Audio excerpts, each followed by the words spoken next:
사이에는 서로를 이해하고 신뢰하는 것이 중요합니다. 그러나 비밀이 있다면 이런 신뢰가 깨어지기 쉽습니다. 비밀이 생기는 순간 상대방에게 의심의 씨앗을 심어주기 때문인데요. 오늘 소개해드릴 사연은 한국으로 출장을 다녀온 아내가 비밀을 만드는 바람에 의심을 하게 되었다는 미국 남성의 사연입니다.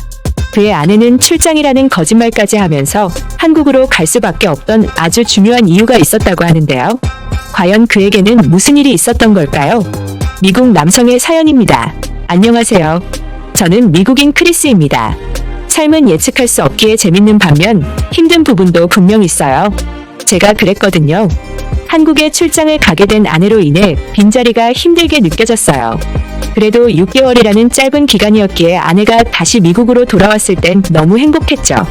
결혼한 지 5년이 넘어서 서로 익숙해진 시기였는데 한국 출장으로 다시 신혼생활로 돌아간 것 같았거든요. 하지만 그 기쁨도 잠시 한국으로 인해 전 지옥의 맛을 경험하게 되었답니다. 물론 지금은 다시 천국이에요. 그것도 한국 때문에 말이죠. 처음 한국을 안 건 아내의 한국 출장 일정을 알게 된 날이었습니다. 제 아내 엘리자베스는 금융 컨설팅 일을 하고 있었어요. 한국 기업에 관련 업무를 컨설팅하러 가야 한댔죠. 무려 6개월 동안 말입니다. 아내는 기쁨에 찬 마음으로 출장 준비를 했어요. 하지만 전 아내와 이렇게 오랜 시간 멀리 떨어진 적 없어 걱정스러웠죠. 하지만 그것이 아내의 직업이었고 결국 아내가 떠날 시간은 다가왔어요. 그렇게 아내는 한국에서, 저는 미국에서의 시간이 시작되었습니다. 처음에는 아내는 물론 저한테도 출장은 어려운 시간이었어요. 아내는 새로운 환경에 적응하고 문화적인 차이를 극복해야 했죠. 저는 미국에서 멀리 한국에 있는 아내의 안전을 걱정하며 혼자 생활하는 데 적응해야 했고요. 사실 결혼을 하기 전만 해도 저는 혼자 생활하는 게 익숙했어요. 하지만 아내와 함께 보낸 5년의 시간은 절 많이 변화시켰죠. 아내가 없는 집안 곳곳은 허전하고 외로웠어요. 그래도 6개월이라는 시간만 지나면 아내를 다시 볼 수 있으니 좋은 추억으로 남기고자 했습니다. 저와 다르게 아내는 한국에서 잘 지내는 것 같았어요. 한국에서 지내는 경험들을 자주 이야기해 주었거든요. 한국에서 맛보는 맛있는 음식이나 아름다운 경치, 그리고 함께 일하는 사람들에 대해 저에게 끊임없이 이야기해 주었습니다. 아내는 한국에 있는 자신을 걱정하는 절 안심시키기 위해 모험을 담은 사진이나 동영상을 보내기도 했어요. 전 사진 속 아내의 모습을 보며 위안을 삼고 안심하기도 했습니다. 한국의 생동감 넘치는 문화와 역사에 전 놀랐어요. 다행히 아내가 한국에서의 시간을 즐겁게 보내고 있다는 사실을 보며 저 역시 기쁨을 느낄 수 있었죠. 멀리 있어서 외롭고 힘든 점도 있었지만 이런 교류로 오히려 예전보다 더 자주 이야기하고 솔직한 대화를 나눌 수 있었습니다. 가까이 있어 느끼지 못했던 부분들이 멀리 있어 서로를 더 애틋하게 만들어주는 것 같았어요. 서로 멀리 떨어져 있지만 여전히 서로의 꿈과 목표에 대한 이야기를 주고받았습니다. 서로의 직면한 어려움을 솔직하게 이야기하며 몸은 멀리 떨어져 있지만 마음이 가까워지는 시간이 되었어요.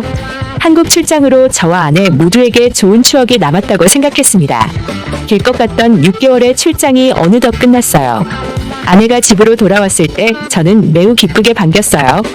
아내는 한국과 그 나라 사람들을 새롭게 이해하게 되었다고 말했죠. 전 아내가 경험하고 느꼈던 이야기를 듣는 게 매우 즐거웠고요.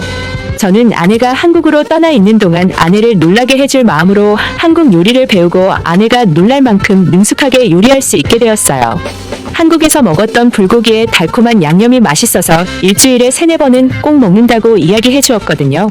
전 아내가 미국으로 와서도 좋아하는 음식을 계속 먹을 수 있기를 바랐어요. 그래서 아내 몰래 연습했고 아내는 다행히 감동하고 좋아했습니다.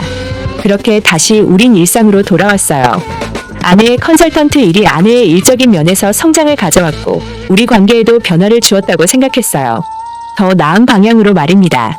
하지만 모든 삶이 그렇듯 저와 아내의 삶도 전혀 예상하지 못한 방향으로 흘러가기 시작했어요. 아내가 6개월의 한국 출장을 마치고 미국으로 돌아왔을 땐 다시 예전으로 돌아간다고 생각했거든요. 그런데 아니었죠. 미국에 온 지 2달이 채 되지 않았는데 다시 한국으로 출장을 가야 한다고 말했어요. 웬만한 건 화상회의를 통해 진행할 수 있는데 꼭 가서 확인하고 진행해야 할 부분이 있다는 점이었죠. 지난번 6개월처럼 긴 시간은 아니라며 저를 안심시켰어요. 그래도 일주일 이상은 한국에 머물러야 한다고 말했습니다. 전 그럴 수 있다고 생각했어요. 아내가 하는 일 자체가 전문성을 가진 거라 아내의 일을 존중하고 싶었거든요. 아내는 그렇게 다시 한국으로 떠났습니다. 한국에 6개월 머물 때와 다르게 짧은 시간만 한국에 머물러서 그런지 몰라도 전처럼 연락을 자주 하는 건 아니었어요. 아침에 일어나 출근한다는 짧은 문자, 점심시간이라는 이야기. 그리고 하루가 끝날 무렵 저는 미국에서 하루를 시작하는 아침이라 그 시기에 잠깐 통화를 하는 게 전부였습니다. 그럴 수 있다고 생각했어요. 먼 미국에서 비행기를 타고 한국에 다시 가야 하는 만큼 긴급한 일이라 그녀를 존중하고 싶었거든요. 그렇게 약 일주일간 출장이 끝나고 아내는 다시 미국으로 왔습니다. 하지만 아내의 한국 출장은 거기서 끝이 아니었어요. 미국으로 다시 돌아온 이후에도 2달이 채 안 된 시기가 되면 어김없이 다시 한국으로 출장을 가야 한다고 말했습니다. 사실 전 이해할 수 없었어요. 아내가 하는 업무가 출장이 필요한 일이긴 했지만 이번처럼 출장이 잦은 건 아니었거든요. 간혹 장기 출장을 가는 일이 있어도 이렇게 반복적으로 또 다시 가는 일들은 드물었기에 마음이 편치 못했습니다. 무언가 다른 일이 있다는 느낌을 받았기 때문이에요. 그렇지 않고서야 이렇게 자주 갈 수 없으니까요. 한국에 갈 때마다 짧으면 일주일, 길면 보름까지 아내는 한국에 머물렀습니다. 전과 다르게 한국에 머물면서 연락을 자주 하는 것도 아니었어요. 그래서 전 더 불안했습니다. 아내가 한국으로 떠난 후 아내의 회사에 전화를 걸었어요. 아내가 아니면 한국 출장을 갈 수 없는지, 다른 부서로 이동은 가능한지, 아내가 꼭 그 일을 맡아야 하는지에 대한 부분이 궁금했기 때문입니다. 물론 아내에게 직접 묻는 방법도 있었어요. 하지만 아내의 회사 상황을 모른 채 무작정 요구할 수 없는 부분이라 생각했습니다. 그래서 지금 아내의 사정을 우선 이해하고 싶었어요. 그래야 아내의 선택을 존중하고 우린 더 나은 방향으로 결정할 수 있을 테니까요. 하지만 저는 회사에 전화를 하고 아내의 업무에 대해 몇 마디 묻지 못한 채 전화를 끊을 수밖에 없었습니다. 아내는 6개월의 한국 출장을 다녀온 직후 팀을 바꾸었다고 들었기 때문이에요. 더 이상 한국으로 출장 갈 일이 없었던 거죠. 더 놀라웠던 사실은 아내가 한국으로 간 건 회사 일 때문이 아니었습니다. 아내는 지금 휴가 중이라고 했죠.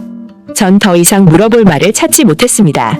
그러다 문득 지난번 한국 일정이 생각났어요. 조심스레 아내가 휴가를 자주 사용하는지에 대해 물었죠.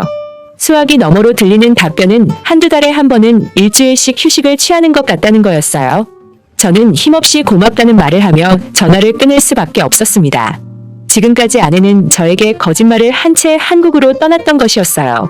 저는 대체 아내가 왜 그런 거짓말을 했는지 도무지 이유를 알 수가 없었습니다. 그리고 머릿속엔 왜 하필 한국일까 하는 생각이 저도 모르게 들었어요. 한국으로 출장을 가 미국과 다른 아시아의 매력에 마음이 편해졌다고 아내는 말했죠. 한복을 보면 색감과 은은한 옷맵시가 아름다워 보인다는 말도 했고요. 아시아 중에서도 한국 특유의 문화를 좋아했던 아내는 한국이 차분한 본인 성격과 맞는다는 말도 자주 했습니다. 그래서 멀리 갔어도 한국이라 다행이라는 생각을 하며 6개월의 출장이 우리에게 더 좋은 시간이었다고 생각했죠. 하지만 이젠 하필 한국으로 가서 이런 사달이 났다는 생각으로 바뀌었어요. 아내가 좋아하는 한국이었기 때문에 한국인 남자와 분명 바람난 거라 생각했죠. 그렇지 않고서 2달도 채 안 된 시간에 다시 한국으로 돌아갈 수 없잖아요. 갈 수 있다면 정말 한국의 느낌이 그리웠다면 저에게 말하고 같이 가자고 할 수도 있을 거예요. 하지만 아내는 슬프게도 그러지 않았어요. 출장이라고 말했지만 사실 저도 모르게 휴가를 내고 혼자 한국으로 갔으니까요. 그것도 6개월의 한국 출장이 끝나고 미국으로 돌아와 이번이 벌써 4번째였습니다. 이건 분명 다른 남자가 생긴 거라고 의심하기 충분했어요. 배우자인 저를 속일 만한 이유는 바람 빼고 없으니까요. 한국으로 아내와 관계가 좋아졌다고 생각했는데 이제는 한국 때문에 불안하고 슬퍼지기 시작했습니다. 배신감에 휩싸였던 거죠. 대체 한국에 어떤 놈이 있길래 2달이 채 되지 않아 다시 한국에 돌아가는 걸까 싶었어요. 머릿속엔 동양인 남자들의 모습으로 꽉 채워졌습니다. 창피한 이야기지만 아내가 좋아하는 한국인 남자의 모습이 무엇인지 전 알아야 했거든요. 아내의 마음을 빼앗아간 그 남자의 매력이 무엇인지 알아야 아내를 다시 되찾을 수 있다고 생각했습니다. 아내가 다시 미국으로 돌아오길 차분히 기다렸어요. 아직 한국에 있는 아내에게 이런 이야기를 전해봤자 좋을 게 없으니까요. 혹시나 이런 상황을 알고 있는 저에게 다시 돌아오지 않을까 전 불안해지기 시작했습니다. 마음은 초조해지고 머릿속은 아내가 한국인 남자와 좋은 시간을 보내고 있다는 생각으로 혼란스러웠어요. 아내가 다시 한국에서 돌아오는 시간은 처음 한국에 갔던 6개월의 시간보다 더 길게 느껴졌습니다. 결국 아내가 집으로 돌아왔을 땐 안도감이 드는 것도 잠시, 서운함과 원망 같은 감정들이 쏟아져 나왔어요. 대체 아내가 왜 그랬는지 궁금증도 있었죠. 하지만 아내에게 어떻게 이야기를 꺼내야 할지 몰랐습니다. 한국에서 집으로 돌아온 이후에도 2달도 못 견디고 한국에 그 남자를 보러 갈 정도면 사랑에 빠져도 단단히 빠졌을 거란 불안감이 저를 감쌌기 때문이에요. 아내를 여전히 사랑하지만 저는 어떤 다정한 말도 하지 못한 채 아내 곁을 맴돌 수밖에 없었죠. 전과 다른 저의 변화를 눈치챈 건 아내였습니다. 전처럼 따뜻하게 다가오지 않는다는 걸 느꼈는지 저에게 할 이야기가 있다고 식탁 앞에 앉았거든요. 전 애써 담담한 척 굴었어요. 아내가 어떤 말을 할지 예상할 수 있었지만 먼저 아는 척을 하긴 싫었습니다. 혹시라도 아내가 잘못을 이야기하고 다시 관계를 회복하고 싶어 할 수 있으니까요. 맞아요. 전 여전히 아내를 사랑하고 아내 곁에 있고 싶었어요. 그래서 모르는 척 아내 앞에 앉았습니다. 힘들게 꺼낸 아내의 말들은 저희 상상과 전혀 다른 방향이었어요. 그리고 제 상상이 얼마나 부끄럽고 못난 짓이었는지 충분히 알게 되었죠. 사실 아내는 병 때문에 한국을 계속해서 찾고 있던 것이었습니다. 아내가 한국인 남자와 바람난 게 아니라는 걸 아는 순간 다행이라는 짧은 탄식이 먼저 나왔습니다. 그리곤 이내 말도 안 되는 상상의 나래를 펼쳤던 제 자신이 부끄러워졌어요. 아내는 그 시간 동안 병마와 싸우며 저에게 말하지 못하고 혼자 끙끙댔는데 말입니다. 아내는 한국에 처음 출장 갔을 때 건강검진을 받았다고 말했어요. 한국 기업은 1년에 한 번 건강검진을 받는데 아내가 한국에 갔던 시기가 직장인들이 건강검진을 마지막으로 받아야 하는 기간과 겹쳤다고 말했습니다. 주변 직장 동료의 권유로 아내도 건강검진을 받았다고 해요. 미국 직장도 건강검진을 받지만 개인이 부담해야 하는 비용이 크죠. 하지만 한국은 직장에서 부담하는 비용이 더 크다 했습니다. 물론 개인이 부담해야 하는 부분도 있고요. 개인이 부담금을 내면 미국에서 건강검진을 받는 것보다 훨씬 더 많고 다양하게 받을 수 있기에 받았대요. 그런데 놀랍게도 아내가 알지 못했던 병을 알게 된 거예요. 갑상선 항진증이라는 병으로 반드시 치료가 필요했대요. 그리고 계속해서 추적 관리도 해야 했고요. 피로감이 해소되지 않고 살이 빠진다고 생각했는데 그게 갑상선과 연관이 있었던 거예요. 그래서 한국에 있을 때 정기적인 검사를 하며 관리했답니다. 미국에 돌아왔을 때 병원을 옮기는 걸 고려했지만 제가 알게 되는 게 두려웠다고 말했어요. 저 역시 관리하는 지병이 있었거든요. 거기에 걱정을 더하고 싶지 않았다고 말했어요. 그리고 한국 병원에서 진료를 받으니 비용은 훨씬 저렴하면서 수준급 의료 서비스라 미국 병원에서 진료를 받을 돈에 조금 더 더해 한국 관광도 하고 건강을 챙기고 싶었다고 했습니다. 그게 본의 아니게 몇 번 반복되다 보니 이제 말하는 게 맞다는 생각을 했대요. 그리고 말을 하게 된 실제 이유도 알려줬습니다. 미국에서 치료를 받았다면 비싸고 돈을 많이 사용한다는 느낌으로 마음에 부담감이 있었을 것 같대요. 하지만 회사에 휴가를 내고 한국 비행기에 탑승하는 그 순간부터 휴식이라는 느낌으로 마음이 편안해진다고 전했습니다. 이탈 같은 느낌이 든다고요? 한국에 도착해도 병원이 목적이라 일정의 대부분이 병원을 오가는 일이지만 미국 병원에서 진료받는 느낌과는 전혀 다르다고 덧붙였죠. 그래서 미국으로 오는 비행기 안에서 생각했답니다. 다음번 한국행 비행기를 탈 땐 꼭 저와 함께 가고 싶다고요. 함께 한국행 비행기를 타고 아내가 좋아하는 서울의 청계천 거리를 거닐고 즐겨 먹는 식당에서 불고기를 먹는 일상을 꿈꿨답니다. 그렇게 말하며 제가 만든 불고기보다 덜 맛있다고 웃는데 저는 그동안 서운함이 녹아내리며 아내의 바람대로 해주고 싶다고 생각했어요. 그리고 미안했죠. 아내가 아프다는 생각은 전혀 하지 못하고 아내를 의심하고 원망했으니까요. 아내에게 미안하다고 말했습니다. 변한 행동에 회사에 전화하며 오해했다고요.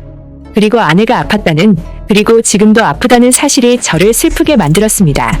차라리 바람을 피우는 게 낫지 왜 아프냐고 못난 말을 뱉고야 말았어요. 그러면서 모든 상황에 대해 다시 한번 아내에게 사과를 했습니다. 아내는 환하게 웃으며 충분히 그럴만한 상황이었다고 이해해줬어요. 그리고 그럼에도 불구하고 우린 더 나은 방향으로 갈 거라는 확신을 주었죠. 정말 저에게 천국과 지옥을 맛보게 해준 한국이에요. 물론 지옥을 맛본 건 저 혼자의 착각이었지만요. 그래서 아내가 2달 뒤 한국으로 다시 가는 일정의 비행기 표도 함께 예매해둔 상태입니다. 이번에 한국에 가서 제대로 보호자 역할을 하고 돌아올게요. 어떻게 보셨나요? 한국으로 떠난 아내가 남편에게 숨겼던 비밀은 병 때문에 병원을 다니고 있다는 사실이었습니다. 한국의 의료 서비스는 미국에서 비행기를 타고 와서 치료를 받을 정도로 상당히 뛰어나면서도 호평이 자자한데요. 경제적인 부분만 생각해 보더라도 보험이 없어도 미국에 비해 훨씬 합리적인 가격을 자랑합니다. 사연 속에서 보여지기로 아내가 남편에게 병원 치료를 숨긴 이유에는 남편 또한 어딘가 지병이 있었던 것 같은데요. 정확한 병명이 나와 있지 않지만 아내와 함께 한국을 방문했을 때 한국 병원에서 제대로 된 검사를 한번 받아봤으면 좋겠네요. 그리고 남편과 아내가 모두 한국에서 치료받고 앞으로는 꽃길만 걸었으면 좋겠습니다. 지금까지 특별한 한국의 이야기를 전해드리는 스페셜 튜브였습니다. 구독과 좋아요를 눌러주시면 영상 제작에 큰 힘이 됩니다. 소중한 의견도 댓글로 남겨주세요. 끝까지 시청해주셔서 감사합니다.